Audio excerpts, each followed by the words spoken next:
Hello and welcome back to the Estate Agent Consultancy podcast. My name is Chris Webb and I'm here to help you grow your estate agency business.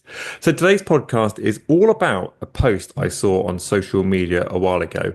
Now not going to quote this verbatim here, so I'm going to sort of TDLR it slightly. But effectively, someone put a post up on Facebook saying they don't chase their valuations at all. And their reasoning behind it was basically they said, if I go on a market appraisal and it goes really well, I'll close for the business. If I don't feel like it goes very well, I'll never chase them up ever again because clearly they don't get it. They don't get the fact that I'm the right agent for them. Therefore, they're not the right sort of person to work with me in the future. Now, I remember reading that post at the time and thinking to myself, I'll keep this polite. What an idiot. But there was a longer word before that.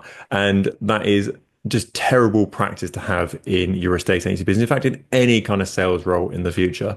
Now, I was preparing for a talk a little while ago about the importance of the correct way of booking a market appraisal, carrying out a market appraisal, and then following up a market appraisal as well.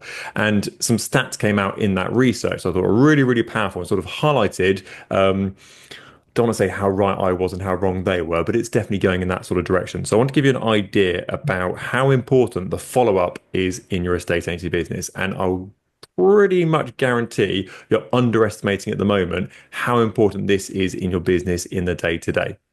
So let's place a little bet, shall we? So what do we think is the average number of times that a individual needs to be, I don't want to say chased up, let's say followed up with, before they make a buying decision on average? So the answer is between 5 and 12.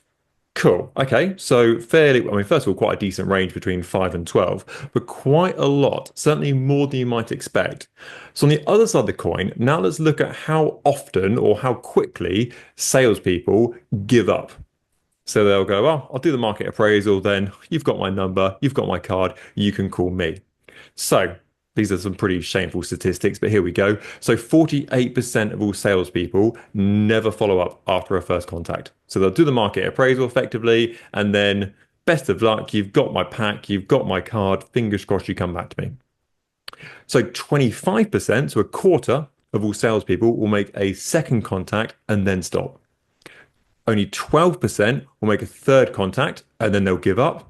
And only 10% of all salespeople make more than three contacts with people they're trying to follow up with to get on the market with themselves. So only 10% will make more than three. And we've said already that we're looking between 5 and 12. So if you're doing more than three contacts with people who you've had a market appraisal with, congratulations, you're in the top 10% straight out of the bat. So very well done. So what percentage do you think of all sales are made between the 5th and 12th contact? It's 80%. So if you're not chasing your clients up between 5 and 12 times, you are going for that 20% as opposed to the 80%. So hopefully this should now highlight to you how important it is to have a robust follow-up process within your business. Now, I'm going to be willing to bet that one of the most important aspects of your business at the moment is getting more properties on the market with yourself. So you're throwing a lot of money at things like lead generation, for example. You're trying to get valuations in your diary. You're trying to convert those valuations. But I imagine you're undervaluing the amount of value you've got actually in your database and people you've been to value historically. So ask yourself this question. If I was on your database in your estate agency business, how often do I hear from you? So if you came to value my property a month ago, for example, how often am I actually hearing from yourselves? Now you might think to yourself, oh, they told me they're not moving for a year. Okay, well, I can't remember what I had for dinner yesterday, let alone them remembering who you were in a year's time. So we need to make sure we are front of mind at all times going forward. Now, there's various things you can do. I mean, I appreciate picking up the phone and having a telephone call with someone is quite time intensive. And also, if you've got a huge database, it can be quite a daunting task as well. So that is the gold standard. Pick up the phone, have a conversation with them on a regular basis. It doesn't just need to be, are you ready to sell your property yet? It could be, just that you know, I sold a property around the corner. It went under offer really quickly. Do you want to know how this has affected your price? Or just so you know, it took a little while to sell, therefore price wise, we're probably about right with this sort of price range we said on the market appraisal. Just kind of a reconfirming who you are, staying on their radar and staying front of mind for themselves. So that when it comes to them to actually to sell their property, they're not like, oh, what was that estate? Was it Bob? Was it Margaret? I can't quite remember. Who was the person that came? Oh, bugger it. We got a leaflet from someone else yesterday. Let's call them instead. Just blown yourself out of the water. So what we should be looking at there is having a robust process to not only follow up your market appraisals, but also to stay in touch with them, some sort of nurture campaign as well. The most basic version of this is having a regular email that goes out. It doesn't even need to be customized to what part of their journey they're on. So in a perfect world, it would go post-market appraisal and then kind of take them on a bit of a journey throughout that sort of post-market appraisal process. But even if you have a generic email, for example, that goes out every single month to your database, which goes, here's a market update with what's been going on in the local Slough marketplace. At least they're like, oh, great. Okay, they email me every now and again. But that is kind of like baseline. We've got things like WhatsApp messages, we've got direct emails to them, for example, we've got text messages, we've got phone calls, we've got letters, we've got newsletters. There's so many things we can do to stay front of mind for people. There's literally no excuse.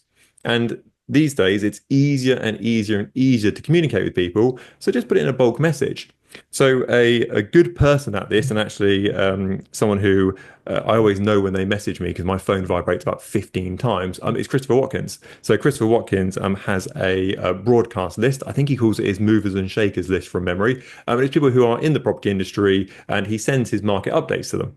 Now, I have found myself on this list, and every week Chris sends me a WhatsApp, and it's usually about 6, 7, 8 messages long, and it's all the stats, all the figures, what's going on in the local market, etc. And it keeps Chris front of mind. I know that he's not sending it to me specifically. I know it's a broadcast list that he's sending out to his entire database. But what's stopping you from doing pretty much exactly the same with the clients you work with and the ones you've seen historically? Setting up a broadcast list for all your clients that you've been to value over the last year or so, and it's just an update about what's going on.